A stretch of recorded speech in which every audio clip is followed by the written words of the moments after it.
दोस्तों नमस्कार, मेरा नाम है अनूप आकाश वर्मा और आप देख रहे हैं द रिपोर्टर हिंदी।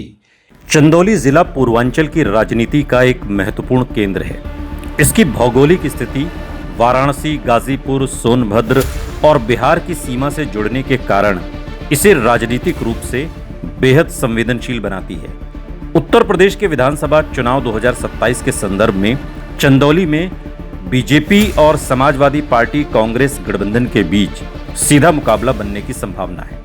जिले में कुल 4 विधानसभा सीटें हैं। मुगलसराय, सकलडीहा, सैयद राजा और चकिया सुरक्षित। 2022 के यूपी विधानसभा चुनाव में बीजेपी ने 3 सीटें जीती, मुगलसराय, सैयद राजा और चकिया, जबकि समाजवादी पार्टी ने सकलडीहा सीट पर जीत दर्ज की थी। चंदौली का जातीय और सामाजिक समीकरण पूर्वांचल के सबसे संतुलित समीकरणों में माना जाता है। यहाँ पर यादव, कुर्मी, राजभर, निषाद, बिंद, मौर्य, कुशवाहा, ब्राह्मण, ठाकुर, वैश्य, दलित और मुस्लिम मतदाता चुनावी परिणाम को तय करने में महत्वपूर्ण भूमिका निभाते हैं। धार्मिक दृष्टि से मुस्लिम मतदाता कुछ क्षेत्रों में प्रभावशाली हैं, लेकिन अधिकांश सीटों पर चुनाव जातीय गठजोड़ और स्थानीय नेतृत्व के आधार पर अधिक प्रभावित होता है। 2024 के लोकसभा चुनाव में चंदौली संसदीय सीट पर समाजवादी पार्टी ने बीजेपी को कड़ी टक्कर देते हुए जीत हासिल की, जिससे ये संकेत मिला कि विपक्ष का संयुक्त वोट बैंक मजबूत होने पर मुकाबला और कड़ा हो सकता है। मुगलसराय विधानसभा जिले की सबसे प्रतिष्ठित शहरी सीट है। यहाँ वैश्य, ब्राह्मण, यादव, मुस्लिम और व्यापारी वर्ग का अच्छा प्रभाव है। रेलवे जंक्शन, व्यापार, औद्योगिक गतिविधियां और शहरी विकास इस सीट के प्रमुख चुनावी मुद्दे हैं। 2022 में बीजेपी ने यहां जीत दर्ज की थी। बीजेपी का शहरी संगठन मजबूत है, जबकि समाजवादी पार्टी ग्रामीण और पिछड़े वर्गों के समर्थन के सहारे चुनौती देती है। यदि विपक्षी वोटों का पूरा ध्रुवीकरण होता है तो मुकाबला पहले की तुलना में अधिक प्रतिस्पर्धी हो सकता है। सकलडीहा विधानसभा समाजवादी पार्टी का मजबूत क्षेत्र माना जाता है। यादव, राजभर, मुस्लिम, कुर्मी और दलित मतदाता यहां पर निर्णायक भूमिका निभाते हैं। 2022 में समाजवादी पार्टी ने ये सीट जीती थी।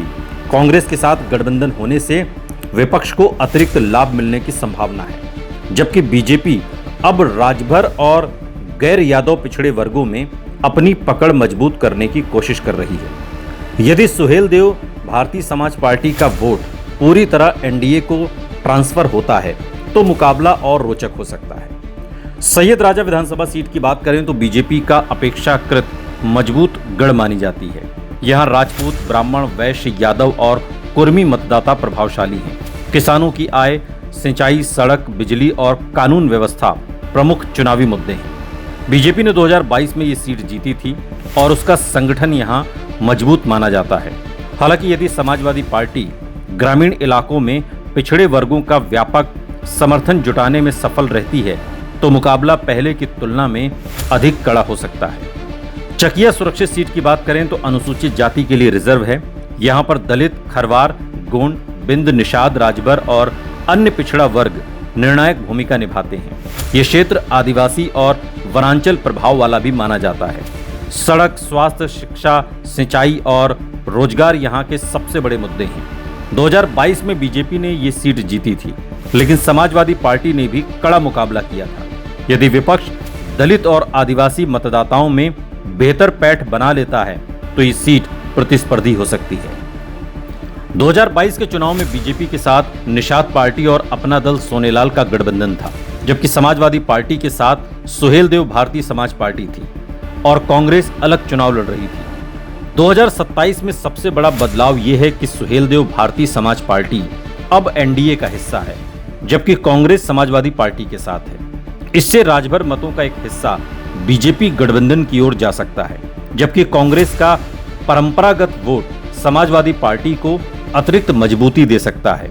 ये बदलाव विशेष रूप से सकलडीहा और चकिया जैसी सीटों पर प्रभाव डाल सकता है। चंदौली के प्रमुख चुनावी मुद्दों में किसानों को धान का उचित मूल्य, सिंचाई, नहर व्यवस्था, रोजगार, युवाओं का पलायन, सड़क, स्वास्थ्य सेवाएं, शिक्षा, कानून व्यवस्था, औद्योगिक विकास और रेलवे से जुड़े रोजगार शामिल हैं। ग्रामीण क्षेत्रों में कृषि और सिंचाई सबसे महत्वपूर्ण मुद्दे बने हुए हैं, जबकि मुगलसराय क्षेत्र में व्यापार, रेलवे और शहरी विकास प्रमुख चुनावी विषय हैं। बीजेपी विकास और सरकारी योजनाओं को अपना मुख्य चुनावी आधार बना सकती है, जबकि समाजवादी पार्टी, कांग्रेस गठबंधन सामाजिक समीकरण, स्थानीय असंतोष और पिछड़ा दलित अल्पसंख्यक पीडीए राजनीति पर जोर दे सकता है।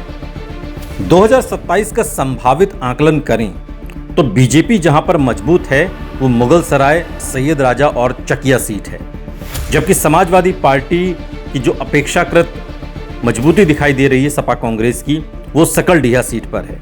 और जो सबसे करीबी मुकाबला होगा वो चकिया और मुगल सराय होगा, जहां पर स्थानीय उम्मीदवार वोटों का वास्तविक ट्रांसफर और चुनावी अभियान निर्णायक भूमिका निभाएंगे। कुल मिलाकर चंदौली 2027 में पूर्वांचल के उन जिलों में शामिल रहेगा जहां सीटों की संख्या कम होने के बावजूद राजनीतिक महत्व अधिक है। यदि बीजेपी राजभर गैर यादव, पिछड़े और सवर्ण वोटों का प्रभावी संतुलन बना सकती है तो वो 2022 जैसा प्रदर्शन दोहरा सकती है।